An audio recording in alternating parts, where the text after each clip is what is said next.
Welcome student. आधीच्या लेक्चरमध्ये आपण मेल रिप्रोडक्टिव्ह सिस्टीम शिकायला सुरुवात केलेली आहे, बरोबर. मेल रिप्रोडक्टिव्ह सिस्टीमचे 4 पार्ट असतात हे आपण लास्ट लेक्चरला पाहिलं. तर कुठले 4 पार्ट? तर सगळ्यात पहिल्यांदा म्हणजे आपण पाहिलं की मेल रिप्रोडक्टिव्ह सिस्टीममध्ये पहिला पार्ट आहे प्रायमरी सेक्स ऑर्गन, त्याच्यानंतर दुसरा पार्ट असतो त्याचा ॲक्सेसरी डक्ट्स, तिसरा पार्ट असतो ॲक्सेसरी ग्लँड आणि चौथा पोर्शन आहे एक्सटर्नल जेनेटालिया. मग ह्याच्यामध्ये आपण लास्ट लेक्चरला 2 पार्ट कंप्लीट केले. ते 2 पार्ट असे की प्रायमरी सेक्स ऑर्गनमध्ये आपण टेस्टिस कंप्लीट केलं आणि ॲक्सेसरी डक्टमध्ये आपण खूप साऱ्या डक्ट्स म्हणजे जसं रिटे टेस्टिस पाहिलं, वासा डिफरन्शिया, इपिडिडामिस, वासा डिफरन्शिया, त्याच्यानंतर इजॅक्युलेटरी डक्ट, युरेथ्रा, ह्या सगळ्याचा अभ्यास केला. आता आजच्या लेक्चरला आपण काय पाहणार आहोत तर मेल रिप्रोडक्टिव्ह सिस्टीमचे उरलेले जे काही 2 पार्ट्स आहेत मग त्याच्यामध्ये ॲक्सेसरी ग्लँड्स आणि एक्सटर्नल जेनायटल ऑर्गन किंवा एक्सटर्नल जेनिटालिया हा पार्ट आपल्याला कंप्लीट करायचा आहे. So today we will start with the third part of male reproductive system and that third portion is a gland. So number of glands they are associated with the male reproductive system and that glands are: first gland is known as a seminal vesicle, the second gland is known as a prostate gland and the third gland is known as a Cowper's gland. पहा, ह्या सिस्टीमशी related असणाऱ्या 3 glands आहेत आणि त्या 3 glands कुठल्या तर त्याच्यामधली पहिली Gland आहे ती सेमिनल वेसिकल आहे, दुसरी ग्लँड प्रोस्टेट ग्लँड आहे आणि तिसरी आहे तिला आपण काउपर्स ग्लँड म्हणतो. आता ह्याच आपण एक एक करून शिकणार आहोत. So we start with the first gland and that first gland is known as a seminal vesicle. So seminal vesicle. So there is a pair of seminal vesicle. There is a pair of seminal vesicle, and that seminal vesicles are small pouch-like structure which is present posterior to the urinary bladder. So there is a pair of seminal vesicle. That seminal vesicle they are pouch-like. Clear? They are small. And they are present below urinary bladder. They are present below urinary bladder. Now, that glands, or one more thing is that we know that the vas deferens is the structure, and the duct of seminal vesicle it join and form a common duct known as a ejaculatory duct which opens into the urethra. पहा, seminal वेसिकलची pair आहे इथे डायग्राममध्ये लक्षात येते. ह्या small आहेत, pouch म्हणजे बॅगेसारख्या आकाराच्या आहेत आणि स्मॉल आहेत. कुठे प्रेझेंट आहे तर हे युरिनरी ब्लॅडर आहे आणि ह्या युरिनरी ब्लॅडरच्या खालच्या बाजूला हे सेमिनल वेसिकल्स प्रेझेंट असतात. ठीक आहे. सेमिनल वेसिकलची ही डक्ट आहे, ही सेमिनल वेसिकलची डक्ट आणि हा जो व्हास डिफरन्स असतो तर ही डक्ट आणि हा व्हास डिफरन्स हा एकत्र येतो आणि एकत्र येऊन तो कॉमन डक्ट तयार करतो ज्याला आपण इजॅक्युलेटरी डक्ट म्हणतो. हे आपण डक्ट सिस्टीम मध्ये शिकलेलो आहोत. ठीक आहे. So as it is a Gland, that Gland secrete a secretion and that secretion is known as a seminal fluid. So it secretes a secretion and that secretion is known as a seminal fluid. Now that seminal fluid is alkaline in nature. So that fluid is alkaline in nature. Now it contains, the content of that seminal fluid is, it contains fructose sugar, it contains fibrinogen and it also contains prostaglandin. So, first of all, it contains fructose, that is the sugar which is present in the seminal fluid. Secondly, it contains fibrinogen, and third one is prostaglandin, that is present in the seminal fluid. So, what are the functions of these 3 components which are present in the seminal fluid? So first, fructose. As it is a sugar, means that fructose, it gives the energy to the sperm for its movement. We know that the sperm is a male gamete, and that male gamete is a motile structure. And for the motility of sperm, it requires the energy, and that energy, it is provided by the fructose sugar, which is present in the seminal fluid. So it gives the energy to sperm motility. Clear? That is a function of fructose. Now the second, fibrinogen. So fibrinogen, it coagulates the semen into a bolus for quick propulsion in the vagina. So it forms or coagulates the semen. What is the function? It coagulates semen. So it forms the bolus.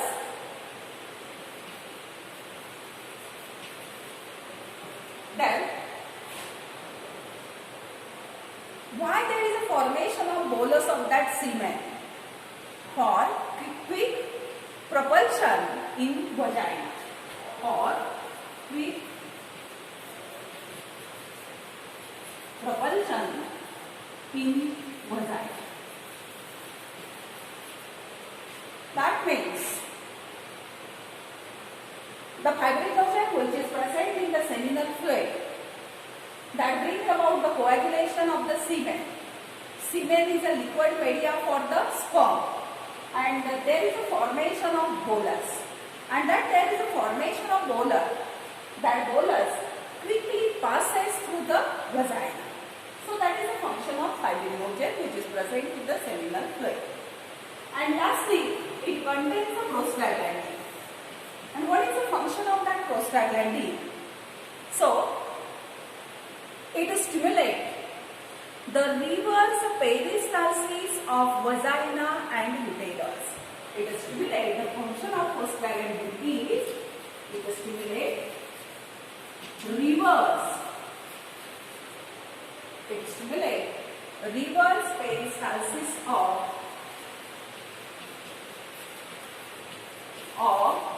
vagina and uterus. What is the function of prostaglandin? So that prostaglandin stimulates the reverse peristalsis of vagina and uterus and help in the faster movement of sperm towards the egg in the female body. लक्षात येते का पहा? आपण seminal व्हेसिकल शिकायला सुरुवात केली. Seminal व्हेसिकल म्हणजे हा दोन पाउच, बरोबर? स्मॉल असतात, दोन असतात म्हणजे पेअर असते. त्याच्यानंतर त्या पाउचचे बॅगलेट स्ट्रक्चर आहे हे आपण पाहिलं. युरिनरी ब्लॅडरच्या खालच्या बाजूला हेही आपण पाहिलं. तर त्याचं एक सिक्रिशन आहे, त्या सिक्रिशनला आपण काय म्हणतो? सेमिनल फ्लुइड म्हणतो. हे सेमिनल फ्लुइड कसं आहे? तर अल्कलाईन आहे नेचरला. तिचं नेचर कसं आहे? अल्कलाईन आहे. ह्याच्यामध्ये काय प्रेझेंट आहे? तर ह्याच्यामध्ये फ्रुक्टोज शुगर प्रेझेंट आहे, फायब्रिनोजेन प्रेझेंट आहे आणि प्रोस्टाग्लॅंडिन प्रेझेंट आहे. ह्याच्यामध्ये असणारा फ्रुक्टोज काय काम करतं? तर लक्षात घ्या, ह्याच्यामध्ये असणारं फ्रुक्टोज हे एनर्जी प्रोव्हाइड करतं स्पर्मच्या मोटिलिटीला. स्पर्म हे मोटाईल आहे आणि स्पर्म मोटाईल असताना त्याला जी काही एनर्जी लागते ती एनर्जी प्रोव्हाइड करायचं काम हे फ्रुक्टोज शुगर करते. ठीक आहे. त्याच्यानंतर जे फायब्रिनोजेन त्याच्यामध्ये प्रेझेंट असतं, हे फायब्रिनोजेन ते जे काही सिमेन आहे हा सिमेनचा बोलस फॉर्म करतो आणि हा बोलस फॉर्म झाल्यामुळं तो वजानामधून त्याचं प्रपोल्शन जे आहे ते फास्टर होतं. पटकन तो घसरून पुढच्या पोर्शनला जातो. आणि प्रोस्टाग्लॅंडिन जो प्रेझेंट आहे हा प्रोस्टाग्लॅंडिन काय काम करतो? तर हा stimulate the reverse peristalsis of vagina and uterus. आता लक्षात घ्या, सेक्सुअल इंटरकोर्स मध्ये हा जो काही बोलस आहे हा फिमेलच्या वजाइनामध्ये ड्रॉप केला जातो. ठीक आहे. मग वजाइनानंतर युटेरस आणि युटेरस मधून हा स्पर्मला कुठे जायचं असतं? फॉलोपियन ट्यूब मध्ये जायचं असतं. मग ह्या वजायनाचं रिव्हर्स पेरिस्टाल्सिस करायचं, म्हणजे वरून खाली न करता खालून वरच्या बाजूने पेरिस्टाल्सिस केलं जातं की जेणेकरून हा बोलस पटकन वजायनामधून युटेरस मधून त्या फॉलोपियन ट्यूब पर्यंत पोहोचेल. म्हणून हे रिव्हर्स पेरिस्टाल्सिस कोण घडून आणलं? प्रोस्टॅग्लॅंडिन. आणि म्हणून पुढचं वाक्य आपण सांगितलं, and it help in the faster movement of sperm towards the egg in the female body. लक्षात येतं? हे आता एवढं क्लिअर समजलं नसेल, पण ज्यावेळेला फिमेल रिप्रोडक्टिव्ह सिस्टीम तुम्हाला समजेल तेव्हा कळेल. आता एवढंच लक्षात ठेवा की हा जो काही बोलस असेल हा फिमेलच्या वजायनामध्ये ड्रॉप केला जाईल मेल करून, आणि वजायनामधून तो रिव्हर्स पेरिस्टाल्सिस मधून युटेरसमध्ये जाईल. युटेरसचं रिव्हर्स पेरिस्टाल्सिस झालं की त्याच्यापासून फॉलोपियन ट्यूब जे असतात तिथं तो जातो. त्याच्यासाठी हा प्रोस्टॅग्लॅंडिन त्याला मदत करतो. That is about the seminal vesicle. ही आपण पहिली ग्लँड शिकून कंप्लीट केली. आता ह्याच सिस्टीमला असेसाठी असणारी दुसरी ग्लँड आपल्याला शिकायची आहे, आणि दुसऱ्या ग्लँडचं नाव आहे, ज्या ग्लँडला आपण म्हणतो prostate Gland. Second Gland is known as a prostate Gland. पहा, ही जी ग्लँड तुम्हाला दिसतेय beneath that urinary bladder, such a gland is known as a prostate gland. So prostate gland is a larger and single gland. This gland is a larger and single gland. ही पूर्ण single असणारी Gland आहे, एकच आहे ती pair नाहीये.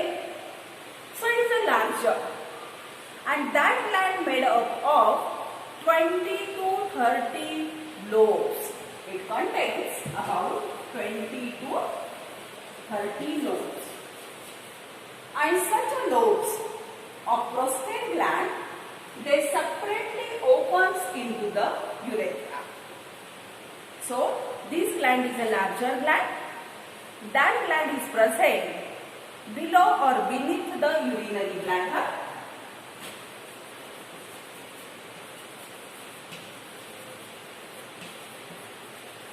Such a gland is made up of 20 to 30 lobes, and that 20 to 30 lobes, they are separately opens into the urethra. Now, second point, that secrete a fluid known as prostatic fluid. Secrete prostatic fluid.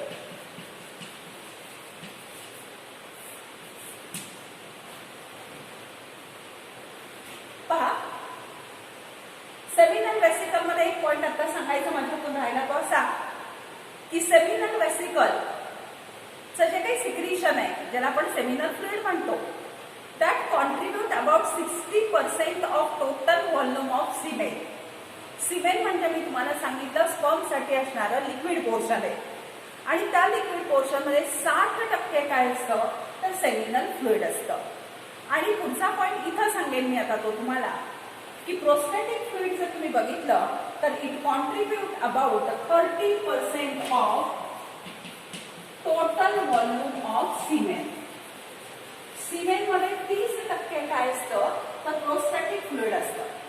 Semen मध्ये 60% काय असतं तर seminal fluid असतं. हा point तिथं माझं सांगायचं राहिलेला आहे, तो लक्षात ठेवा. Now that prostatic fluid is a milky white and slightly acidic fluid. It is milky white and slightly acidic fluid.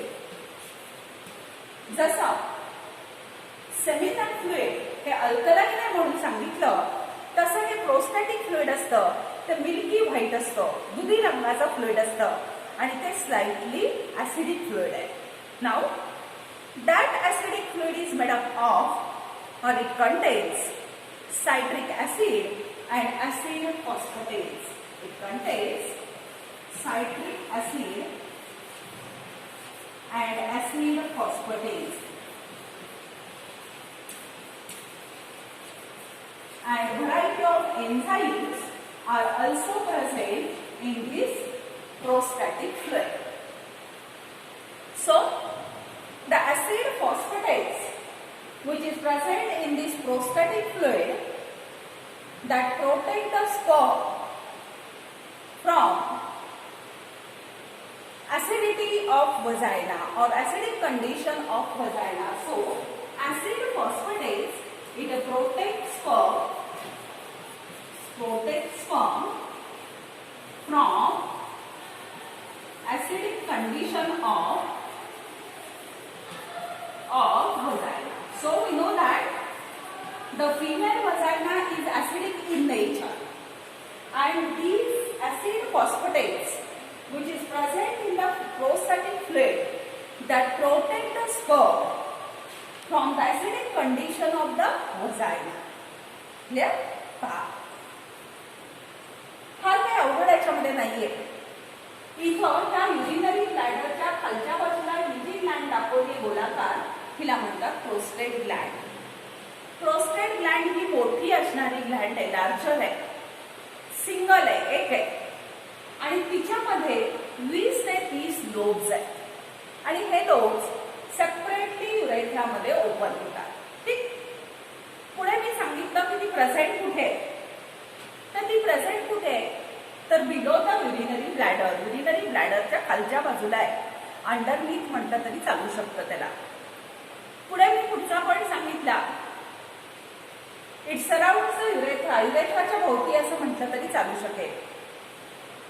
सिमेंटचा साधारणतः 30% पार्ट सिमेंटचे लिक्विड मेडियाझोल ज्याच्यामध्ये स्पर्म्स असतात, त्याच्यामध्ये 60% मी सांगितलं की सेमिनल फ्लुइड आहे आणि 30% त्याच्यामध्ये कोण असतं तर प्रोस्टॅटिक फ्लुइड असतं, जे ह्या ग्लॅंडचं सिक्रिशन आहे.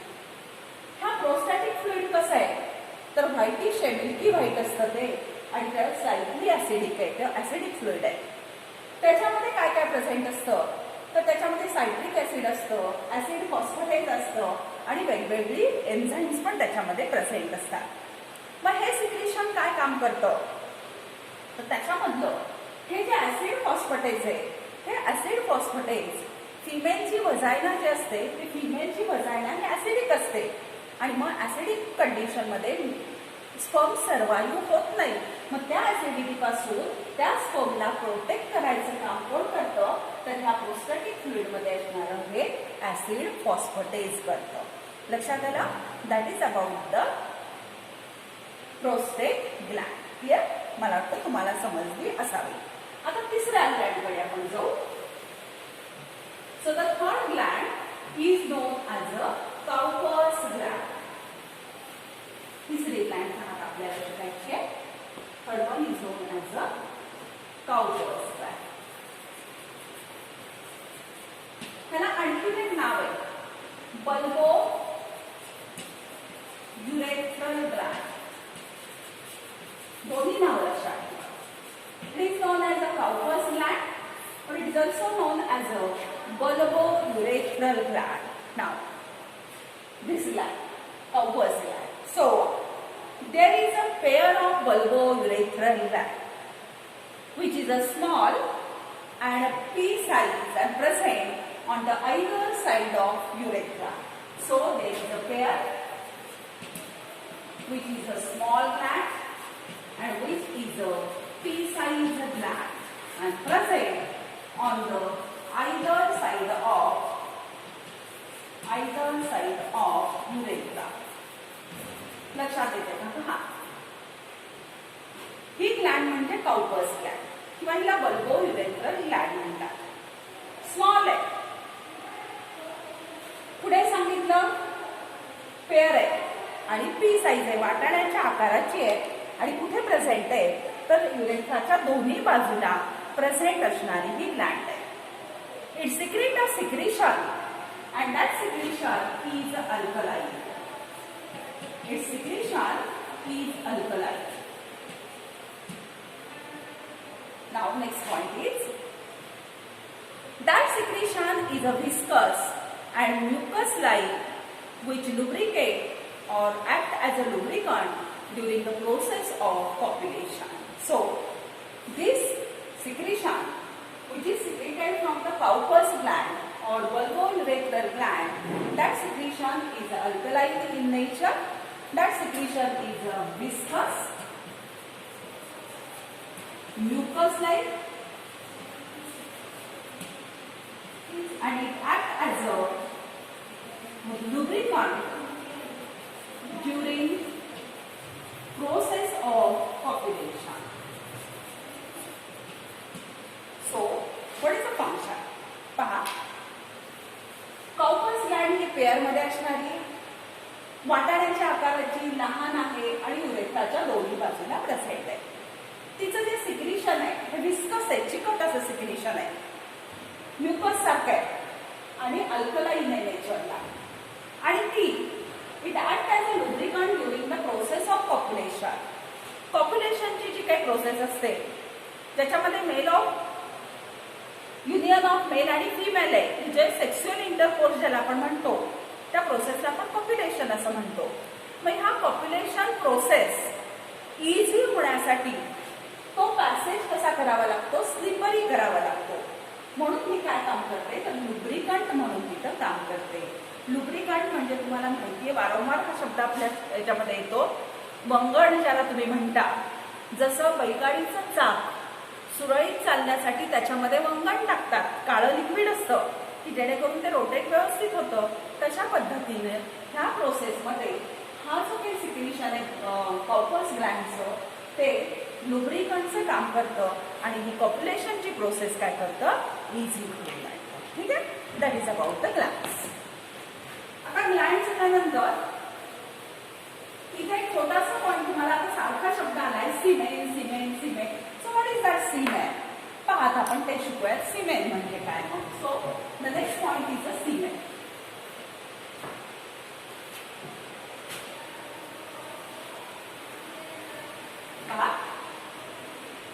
So semen is a viscous alkaline milky fluid which is a viscous alkaline milky fluid. It is a fluid in which the sperms are present and that fluid is a viscous, it is alkaline and milky. Now the pH of that fluid is 7.2 to 7.7. The pH is 7.2 to 7.7. That is the pH. Means it is alkaline in nature. Now, during single ejaculation, first of all, that semen, it is ejaculated by male reproductive system. So it is ejaculated by male reproductive system. During single ejaculation, 2.5 to 4 ml of during single ejaculation,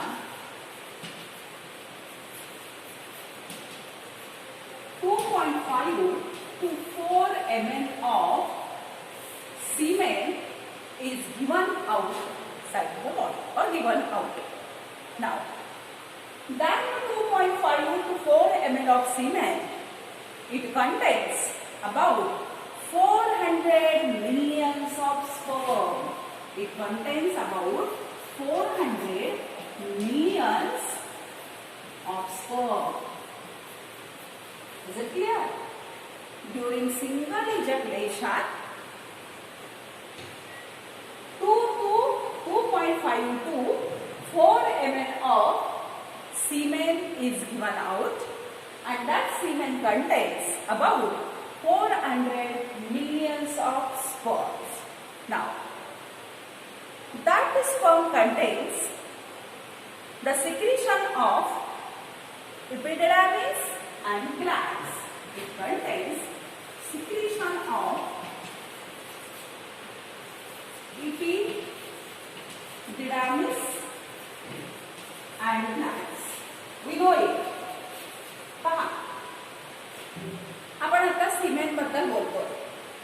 semen म्हणजे काय तर semen हे mail reproductive system मधून इजॅक्युलेट होणारा एक fluid आहे. आता हे फ्लुइड कसं आहे तर नेचर त्याचं विस्कस आहे, चिकट आहे, अल्कलाईन आहे आणि मिल्की कलरचं आहे, दुधी रंगाचं आहे. की त्याचा पीएच जर तुम्ही पाहिला तर तो pH असतो 7.2 to 7.7, म्हणजे हे अल्कलाईन आहे.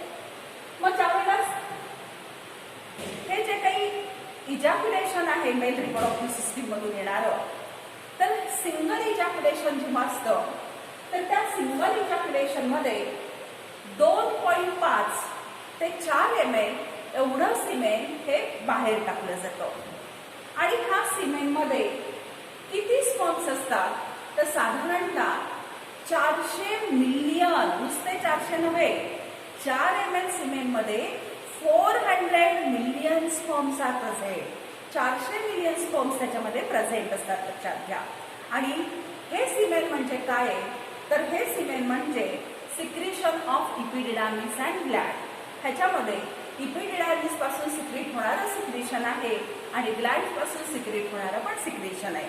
जसं आत्ताच आपण पाहिलं की ह्या सिमेनमध्ये साधारणतः 60% काय असतं, तर 60% ह्याच्यामध्ये कोड आहे, तर ह्याच्यामध्ये आहे सेमिनल फ्लुइड आहे.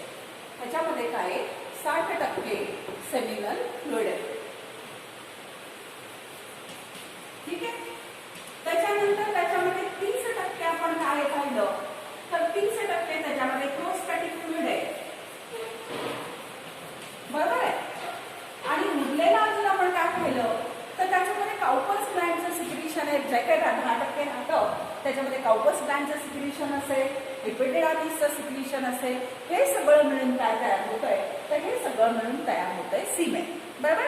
मग आता आपण आता शिकलो की सेमिनल फ्लुइड जे आहे, तर सेमिनल फ्लुइड मध्ये कोण कोण आहे, फ्रुक्टोज आहे, प्रोस्टाग्लॅन्डिन आहे, त्याच्यामध्ये फायब्रिनोजन आहे. मग ह्याच्यामध्ये जे काही फ्रुक्टोज आहे हे काय करतंय, तर मोटिलिटीला तर प्रमोशन देतं, त्याच्याबरोबर त्याला नरिश करायचं काम करतं. नंतर त्याची जी काही वजायची ऍसिडिटी असते, ही ऍसिडिटी न्यूट्रलाइज करायचं काम कोण करतं, तर कॅल्शियम्स असतात त्याच्यामध्ये ते, किंवा बायकार्बोनेट सायन्स असतात ते पण करतात. आणि ऍक्टिव्हेशन ऑफ मुवमेंटची जी ऍक्टिव्हेशन असते, ऍक्टिव्हिटी जी काही त्याची वाढवायची असते, हे काम कोण करतं, तर हे त्याच्यामध्ये असणारं प्रोस्टाग्लॅन्डिन करतं. लक्षात आलं. मग ह्याच्यामध्ये एकच इथं लक्षात ठेवा की हे जे काही सिमेन आहे, ह्या सिमेनमध्ये 2.5 ते 4 ml जेवढं काही इजॅक्युलेशन एका वेळेला असतं, त्याच्यामध्ये 400 मिलियन्स ऑफ स्पर्म असतात. आणि त्याच्यामध्ये 60% सेमिनल फ्लुइड असतं, तर त्याच्यामध्ये 30% प्रोस्टॅटिक फ्लुइड आहे. आणि उरलेले जे काही 10% असेल त्याच्यामध्ये काउपस ग्लँडचं सिक्रेशन असेल, आणि सोबतच त्याच्यामध्ये आणखी इपिडिडामिसचं सिक्रेशन सुद्धा त्याच्यामध्ये असेल. ठीक आहे. That is about the glands. इथं आपण आज ग्लँड्स कंप्लीट केलेला आहे.